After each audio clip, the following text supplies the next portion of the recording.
Olá pessoal, boa noite, sejam bem-vindos. É uma honra falar com vocês novamente. Um abraço para a galera do Instagram, um abraço para o pessoal do Periscope. Entrem, convidem os amigos e compartilhem também essa live nas redes sociais. Escolhi para vocês hoje um tema muito importante e que está diretamente ligado ao dia a dia do delegado de polícia, que é a Lei Maria da Penha. O delegado de polícia, ele pode arbitrar fiança nos casos que envolvem violência doméstica e violência familiar contra a mulher? Esse é o tema que nós vamos analisar hoje. Comecemos pela fiança. A fiança, pessoal, ela é abordada pela doutrina de várias maneiras. A doutrina diz que a fiança é um direito subjetivo do agente, do indiciado. Diz também que a fiança pode ser vista como uma medida cautelar. Nesse ponto, é importante vocês lembrarem dos seguintes aspectos.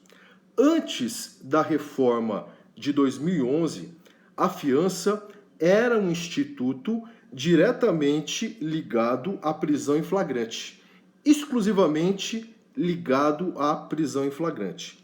Com a alteração no Código de Processo Penal, em 2011, a fiança ela passa a ser um instrumento que não está apenas ligado à prisão em flagrante. Isso quer dizer o quê? Agora eu posso ter também a fiança como uma medida cautelar autônoma. Então, eu não preciso ter prisão em flagrante para que o juiz aplique a fiança. Essa é a sistemática inaugurada a partir da reforma de 2011. A doutrina diz também que a fiança pode ser vista como uma garantia real. Por que garantia real? Porque ela gera obrigações para o indiciado. Ela é uma garantia de que o indiciado vai cumprir as suas obrigações, tanto no inquérito como no processo. Quais obrigações, professor? São várias. Vou citar para vocês alguns exemplos. Quando o indivíduo ele recebe a questão da fiança, ele assume algumas obrigações. Ele deve comparecer em todos os atos do processo, em todos os atos do inquérito. Esse agente, ele deve ainda informar o juízo, caso ele queira se mudar de residência. Ele não pode se ausentar da sua residência por mais de 8 dias, sem comunicar ao juízo. Então, são várias obrigações que ele assume. E, se ele descumprir essas obrigações, nós temos o quebramento da fiança. Então, o quebramento ocorre quando o agente descumpre as obrigações da fiança. E quais as consequências no caso de quebramento? O agente ele vai perder metade do valor da fiança e o juiz poderá decretar outras medidas cautelares e até mesmo a prisão preventiva. E mais, quando o agente quebra a fiança, ele não pode prestar novamente a fiança no mesmo processo. Então, em síntese, essas são as consequências do quebramento da fiança. É importante vocês não confundirem quebramento com a cassação.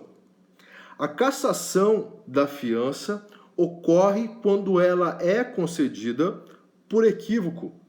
Imaginem o juiz desatento no plantão judicial, ele pega e concede fiança para um crime hediondo.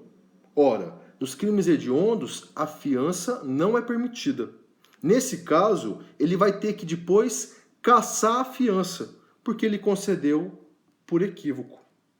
Outra hipótese de cassação da fiança, quando há inovação na classificação do delito. Inicialmente, aquele delito foi tipificado de uma forma. E nesse momento, ele aceitava a fiança. Só que depois, após uma análise melhor, o Ministério Público entende que é outra a tipificação jurídica. E essa nova tipificação jurídica, ela é incompatível com a fiança.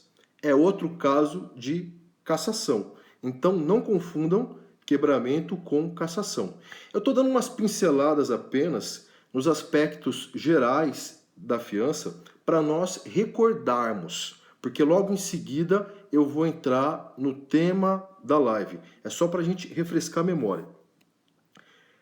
Outra coisa que muita gente pergunta: quais são os critérios para arbitrar o valor da fiança? Os critérios, eles estão lá no artigo 326 do CPP.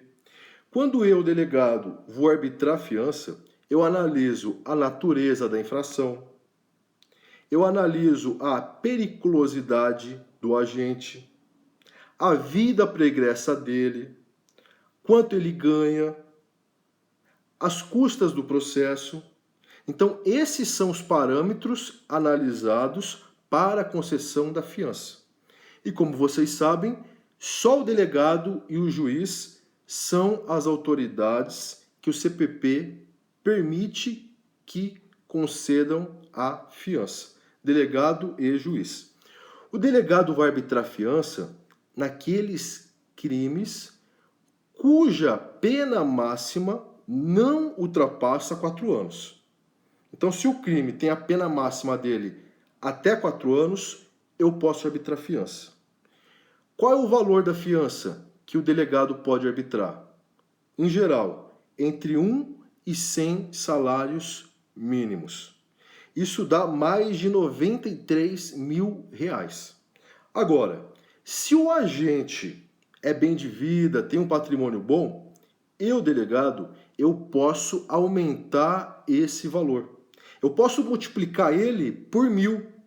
Então, hoje no Brasil, o delegado de polícia pode arbitrar fiança cujo valor ultrapassa R$93 milhões. Quase R$100 milhões. Tá certo?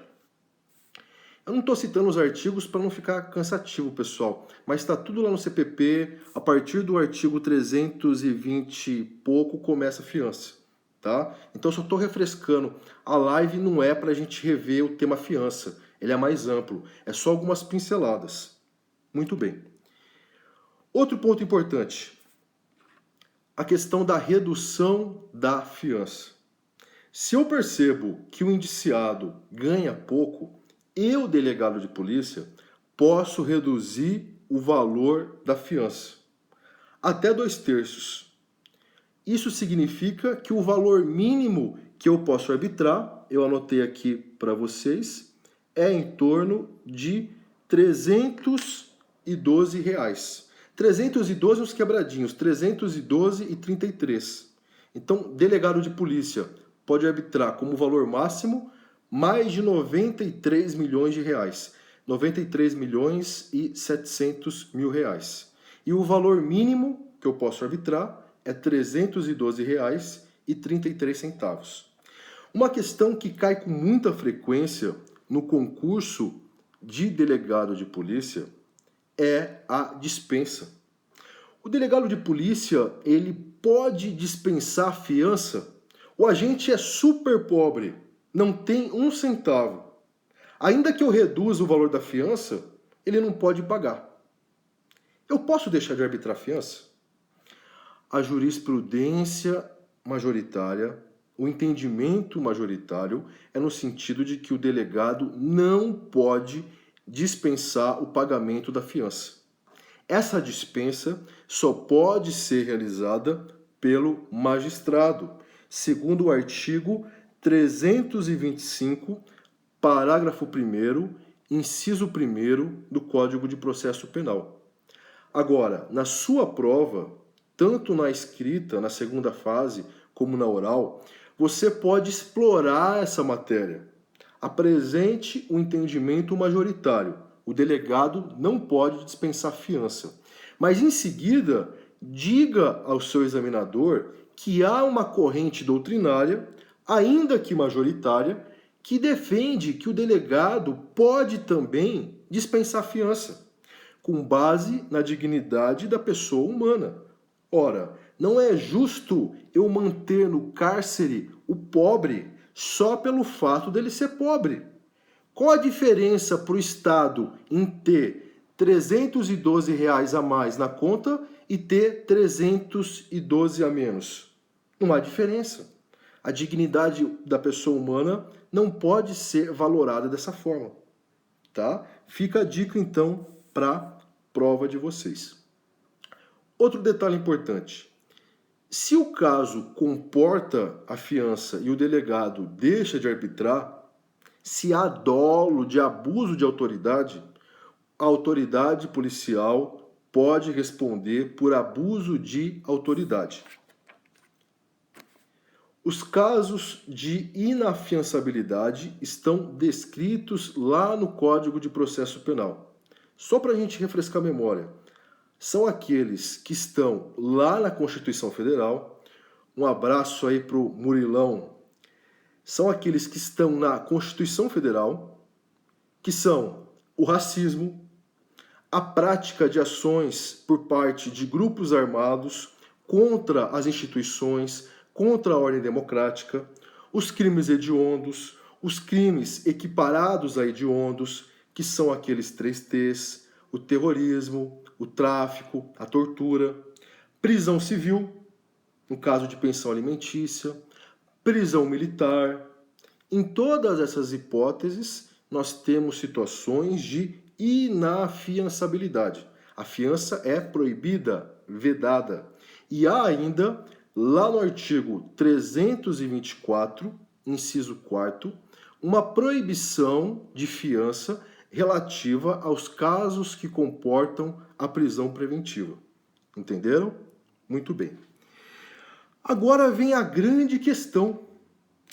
Professor, afinal de contas, o delegado de polícia pode ou não pode arbitrar fiança no caso de Maria da Penha, nos casos de violência doméstica e familiar contra a mulher? Pessoal, a Lei Maria da Penha, ela surge após a omissão do Brasil. A senhora Maria da Penha sofreu várias lesões, várias tentativas de homicídio, e o Brasil demorou para punir o agressor. E quando puniu, puniu muito mal. Esse caso chegou lá na Comissão Interamericana de Direitos Humanos. Não foi na corte, foi na comissão. A Comissão Interamericana entendeu que o Brasil foi omisso e disse para o Brasil: cumpra suas obrigações no combate à violência doméstica. Foi por isso que surgiu a Lei Maria da Penha. Então guardem bem essa distinção, para você desenvolver na sua prova escrita, para você falar na sua prova oral. A Lei Maria da Penha é fruto de uma omissão do Brasil, omissão essa que foi reconhecida por um órgão internacional, pela Comissão Interamericana de Direitos Humanos. Então essa lei trouxe mecanismos rigorosos para o combate à violência doméstica. Nós temos vários. A Lei 9.099 foi afastada pela Lei Maria da Penha. Eu não posso fazer TC em Maria da Penha.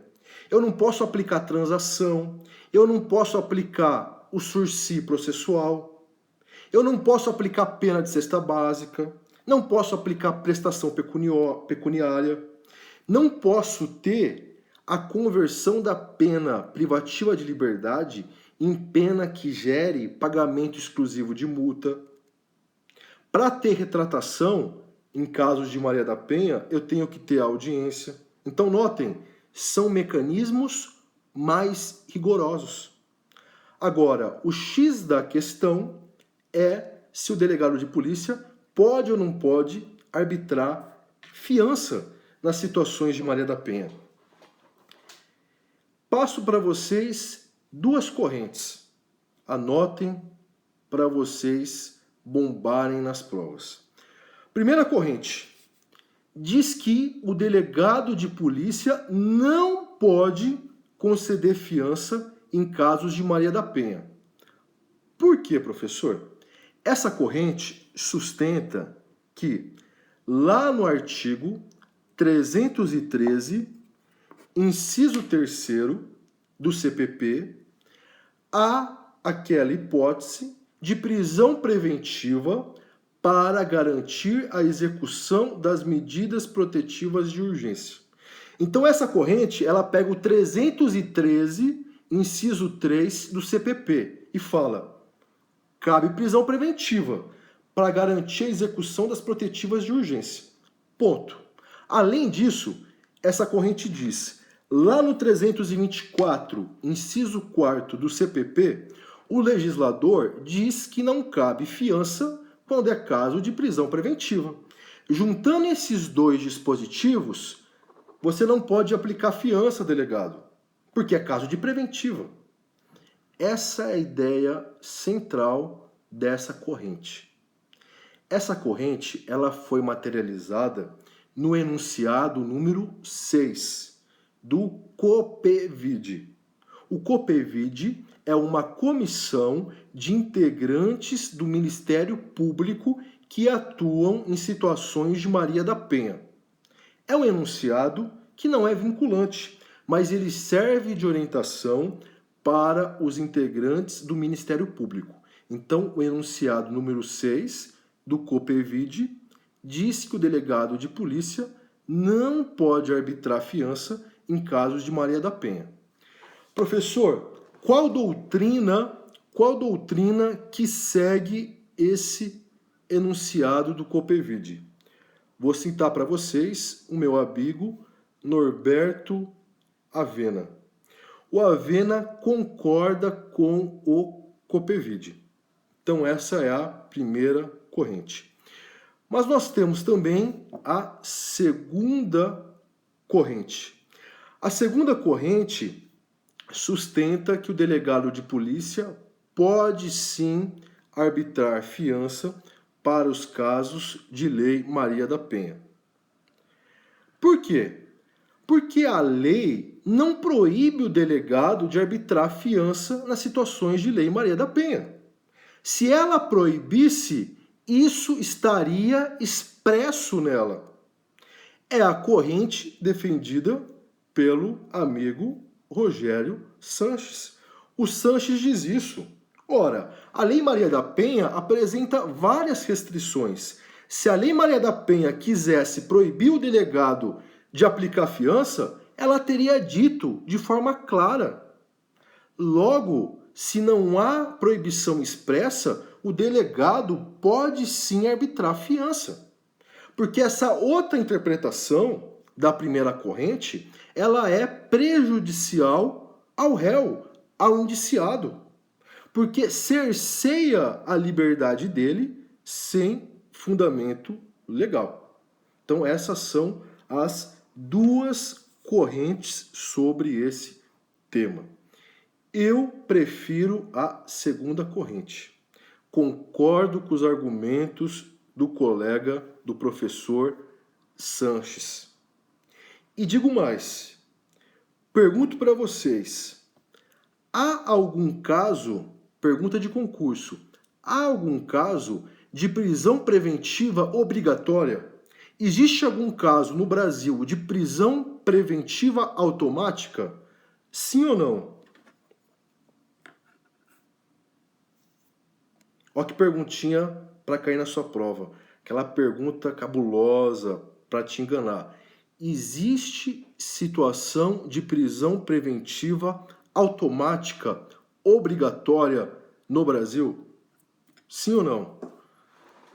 Anota aí, faz uma caveira que vai caindo na tua prova e você vai acertar por causa dessa live. Ninguém vai falar que sim? Ninguém. Sim, qual caso? Não vale falar só que sim, tem que mostrar qual caso. Não, não, sim. O pessoal falou sim, mas não indicou o caso. As normas que tratam dos estrangeiros, elas trazem a prisão preventiva do agente que vai ser extraditado. Há decisões do Supremo Tribunal Federal no sentido de que a prisão preventiva é uma condição, olha a dica, uma condição de procedibilidade. Condição de procedibilidade para extradição. Há decisões do STF nesse sentido. Mas há oposição. Uma parte da doutrina diz, não, nem no caso do estrangeiro, nem no caso do extraditando, a preventiva pode ser obrigatória. Porque isso viola a dignidade da pessoa humana. A preventiva só pode ser decretada se os requisitos, se os pressupostos forem preenchidos. Então, tirando essa controvérsia em relação à extradição, não há, pessoal, no Brasil, prisão preventiva obrigatória, prisão preventiva automática. Logo, não faz sentido, na minha humilde visão, dizer que em caso de violência doméstica há uma obrigatoriedade na conversão do flagrante em preventiva. Por isso que eu concordo com a segunda corrente. A preventiva, ela é a última ratio, ela é a última opção. Eu só posso decretar a preventiva se as outras cautelares diversas da prisão não forem compatíveis com o caso concreto. Certo? Por isso que eu defendo a segunda corrente. E como que é na prática, professor? Como que funciona isso na prática? Como que é na delegacia, no meu plantão? Vocês gostam muito de saber a parte prática. Por isso que eu sempre posto textos, faço lives falando da parte prática. Teoria é uma coisa, prática é outra. Em muitos casos, elas não se confundem. No meu plantão, eu adoto o seguinte raciocínio. Chegou lá um caso de violência doméstica. Polícia Militar está apresentando uma mulher que foi agredida pelo seu marido, pelo seu namorado. O que eu faço? Ouço as partes e vejo se existem indícios suficientes de autoria e materialidade. Havendo fundada a suspeita, eu decreto a prisão em flagrante do agressor. Eu costumo ser bem rigoroso no combate à violência doméstica. Além de decretar a prisão em flagrante, eu encaminho ao fórum, junto com a papelada, eu encaminho o pedido de protetivas realizado pela vítima. E não arbitro fiança. Não arbitro fiança com base no 313, inciso 3º do Código de Processo Penal. Eu digo que não estou arbitrando fiança para garantir a execução das medidas protetivas solicitadas pela vítima. Eu penso da seguinte forma: se ocorreu o flagrante, significa que o agressor representa um perigo efetivo para a vítima. Tanto é que virou flagrante. Tanto é que ele chegou na delegacia. Se eu lavo o flagrante e arbitro fiança, ele vai sair pela porta da frente e pode voltar a causar algum mal para a vítima. Até mesmo a sua morte. Então, esse cenário, na minha visão, não se coaduna com o princípio da proibição de proteção deficiente, que é o garantismo positivo. O Estado deve garantir que a vítima poderá exercer os seus direitos de maneira eficaz. O Estado deve garantir a incolumidade da vítima, não só psicológica, como física. Ora, se o agressor chegou na delegacia, bateu na vítima, eu arbitro fiança e ele sai pela porta da frente, Ele não sentiu o peso da lei, ele não sentiu a força do Estado. Isso pode gerar sensação de impunidade. Na próxima vez, talvez ele nem chegue na delegacia, porque ele pode matar a vítima e fugir. Então, em regra, eu não arbitro fiança nas situações de violência doméstica. Eu decreto a prisão em flagrante e represento pela conversão em preventiva, com base no CPP, naquele dispositivo que garante a preventiva para as medidas protetivas de urgência. Muito bem. Agora vamos abrir aqui um parênteses. Se for em concurso, você tem que lembrar da seguinte dica. Para o STJ, o artigo 313, inciso 3º do CPP, que fala da preventiva para garantir as protetivas, para o STJ, esse dispositivo, ele só pode ser usado na preventiva, ao detalhe, quando existe uma protetiva anteriormente decretada. Repetindo, para o STJ, eu só posso usar o 313, inciso 3º, se já existe uma protetiva decretada anteriormente. O juiz decretou lá atrás e hoje o agente descumpriu. Aí eu posso decretar preventiva. É o STJ. Aí vocês vão falar, professor, então você não está seguindo a jurisprudência do STJ. Porque se você encaminha o pedido de protetiva para o fórum, junto com o auto de prisão em flagrante, para audiência de custódia, significa que não tem protetiva decretada anteriormente. Logo, você não poderia representar pela preventiva se não tem protetiva decretada. O juiz vai decretar ainda. Pessoal, é a posição da STJ. Eu tenho a minha. Entre seguir a jurisprudência e proteger a vítima, eu prefiro proteger a vítima. Até mesmo porque essa minha posição, ela tem respaldo de uma parcela da doutrina e de uma parcela da jurisprudência. O professor Avena, por exemplo, entende que o artigo 313, inciso 3º do CPP, ele não tem como pressuposto, ele não exige a prévia decretação de protetiva. Não exige. Eu não preciso ter uma protetiva decretada para o juiz decretar a preventiva. Eu posso decretar a preventiva sem ter protetiva anteriormente. Então, esse entendimento que eu adoto, embora não esteja de acordo com a STJ, tem apoio em parte da doutrina e em parte da jurisprudência. Entenderam? Agora, o detalhe importante. Eu não descarto totalmente o arbitramento de fiança em casos de Lei Maria da Penha. Em pouquíssimas situações, eu já arbitrei fiança em casos de Maria da Penha.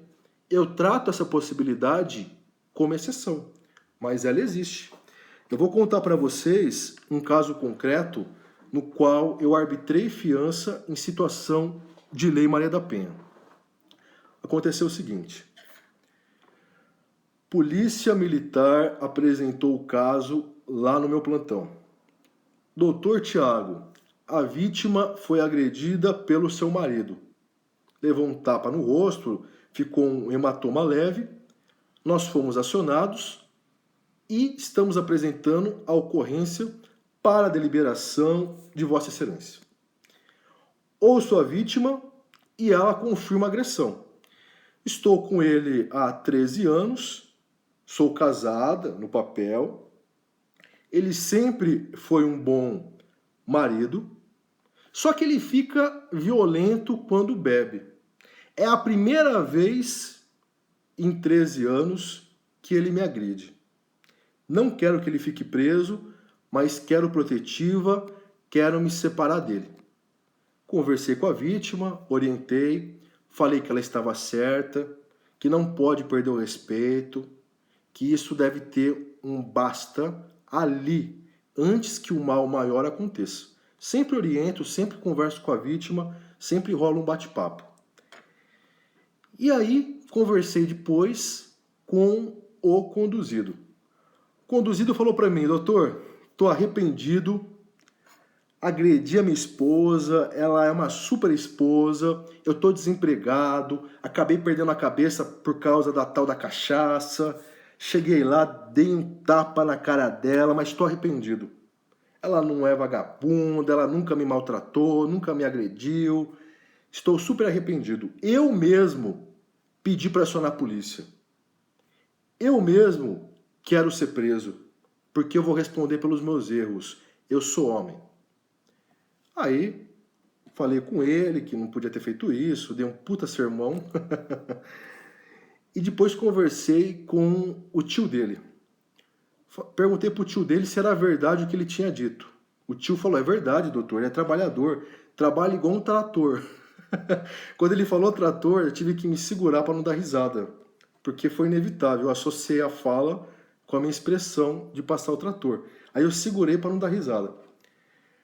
Eu vi que o agente, o conduzido, estava de boa fé. O próprio policial militar falou que ele confessou, que ele pediu para ser preso, enfim. Pensei comigo, e agora? Deixo esse cidadão preso ou solto ele mediante fiança? Resolvi soltar mediante fiança. Por tudo isso que eu narrei para vocês. Primeira agressão, a agressão foi leve, ele assumiu a responsabilidade dele, confessou, se arrependeu. A vítima falou que é um bom marido, que foi a primeira vez. Então, considerando tudo isso, eu não achei justo deixar ele preso. Eu entendi que nessa situação a prisão seria desnecessária. O cárcere produziria mazelas desnecessárias. E isso violaria a proibição de excesso, o garantismo negativo. O que eu fiz? Arbitrei fiança. Deixei o meu pensamento, que eu sempre aplico, de lado e analisei o caso de acordo com as peculiaridades dele. Porque cada caso é um caso. O importante é buscar justiça. O delegado de polícia, ele não é o encarcerador. Ele deve buscar a justiça. Ele é o primeiro garantidor da legalidade e da justiça. Ele deve observar o garantismo integral, a proibição de proteção deficiente para proteger a vítima, a sociedade, mas ele deve observar também a proibição de excesso para respeitar os direitos dos alvos da persecução penal. Então, eu fiz o auto de prisão em flagrante, lavrei, decretei o flagrante, a prisão em flagrante, pedi protetivas para a vítima e liberei ele mediante o pagamento de fiança. E olha o detalhe, ele não tinha grana, ele estava desempregado. O que eu fiz? Mais uma vez, adotei uma posição que não adoto com frequência. Eu reduzi o valor da fiança. Apliquei a redução máxima em 2/3. O tio dele conseguiu o valor da fiança, ele pagou, eu expedi o alvará de soltura e ele foi embora. E olha que interessante, nesse caso ocorreu um tipo de colaboração, delação premiada informal. Porque eu conversei com ele, ele assumiu a culpa dele e eu dei um prêmio para ele, entre aspas, um prêmio que a lei permite, que foi a liberdade. Olha que pensamento interessante, uma delação, uma colaboração premiada informal. Ele ganhou o prêmio de responder ao processo em liberdade. Não deixa de ser um tipo de medida protetiva informal. Porque eu falei para ele, o senhor assume aqui comigo o compromisso de não perturbar mais a sua esposa? O senhor assume o compromisso de aceitar o divórcio e de não voltar na casa de vocês? O senhor vai ficar na casa do seu tio? Ele falou, sim, delegado, eu vou. Eu falei, vai ou não vai? Porque se não assumir o compromisso, eu posso deixar o senhor preso. E lá na cadeia, eu expliquei para ele o que acontece com quem bate em mulher. Então ele ficou muito preocupado e falou, não, delegado, eu vou virar mulherzinha, não sei o quê, vou ser abusado. Ficou com medo. Vai pensar 2 vezes antes de bater na mulher. E aí ele assumiu o compromisso. Prometo, senhor delegado, que não vou voltar na sua delegacia. Não vou voltar. Pode confiar em mim, palavra de homem. Aí eu falei, vou dar um voto de confiança. Se o senhor descumprir o nosso acordo, informal, né, pessoal? Eu tô falando aqui, é tudo informal. Se o senhor descumprir esse acordo nosso informal, eu mesmo vou representar pela sua prisão preventiva. E eu mesmo vou cumprir o mandado de prisão lá na sua casa. Aí ele viu que o negócio era sério, concordou e foi embora.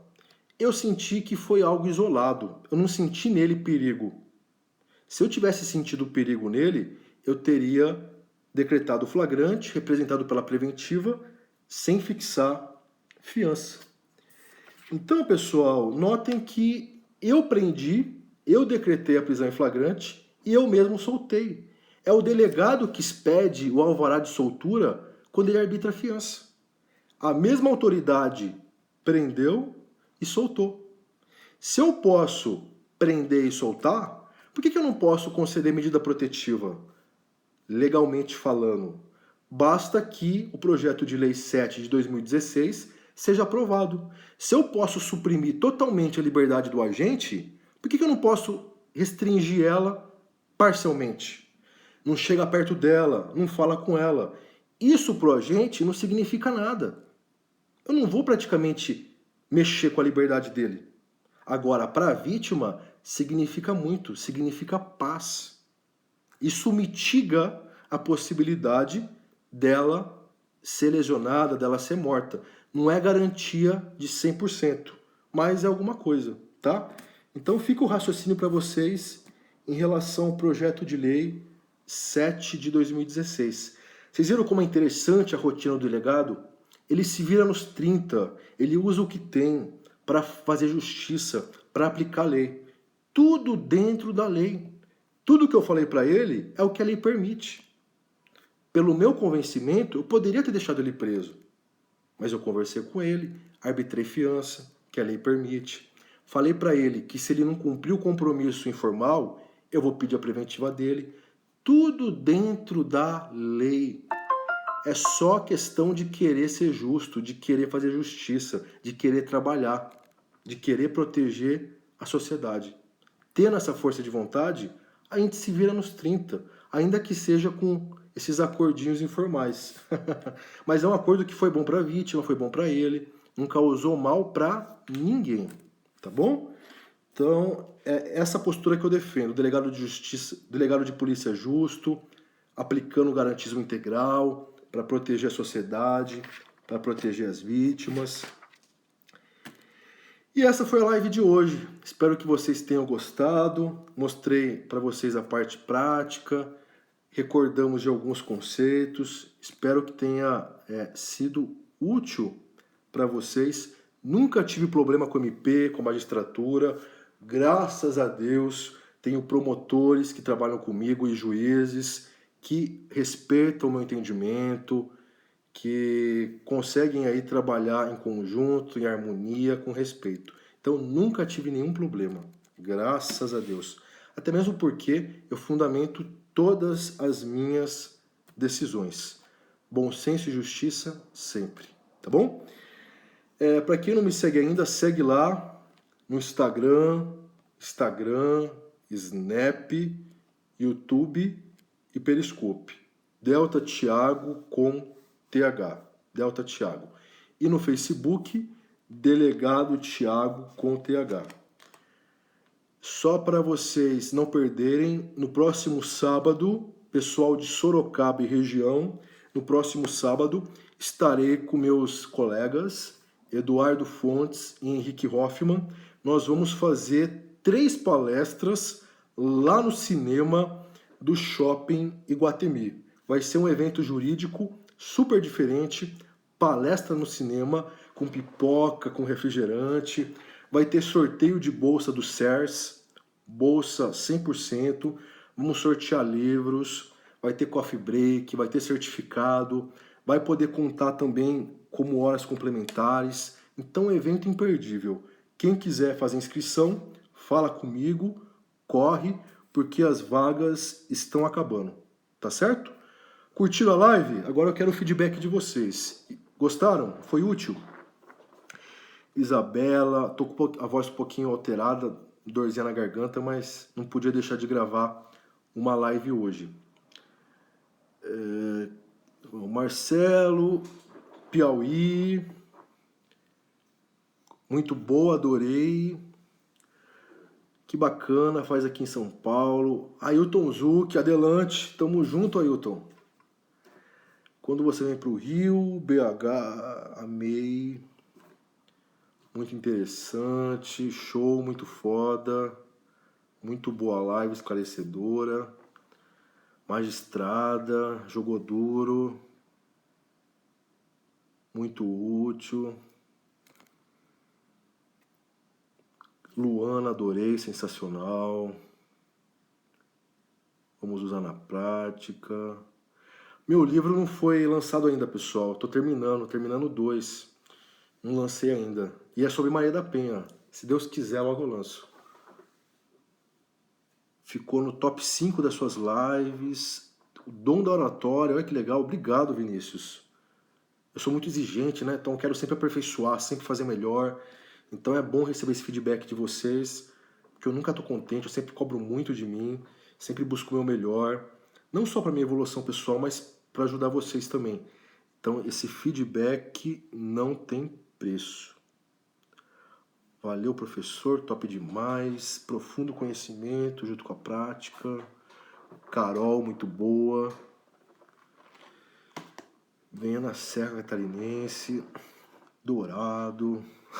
Que legal. Se Deus quiser, pessoal, se Deus quiser, eu vou rodar o Brasil inteiro. Esse ano está sendo um ano fenomenal, fantástico, conhecendo vários lugares, vendo vocês, Fortaleza, Cuiabá, Campo Grande, tantos lugares, Brasília, Goiânia, enfim, logo eu visitarei outros estados, outras capitais. Tá bom? Então, um salve para Santos, um abraço para todos vocês. Obrigado pela companhia. As lives bombaram aqui, várias pessoas assistindo. Fique com Deus, obrigado. Contem comigo sempre. Uma boa noite e bora para assar o trator. Vamos defender a Lei Maria da Penha, mulherada, porque o machismo não tá com nada e os homens violentos merecem a cadeia, porque são covardes, frustrados, safados e sem vergonha. É isso. Até mais.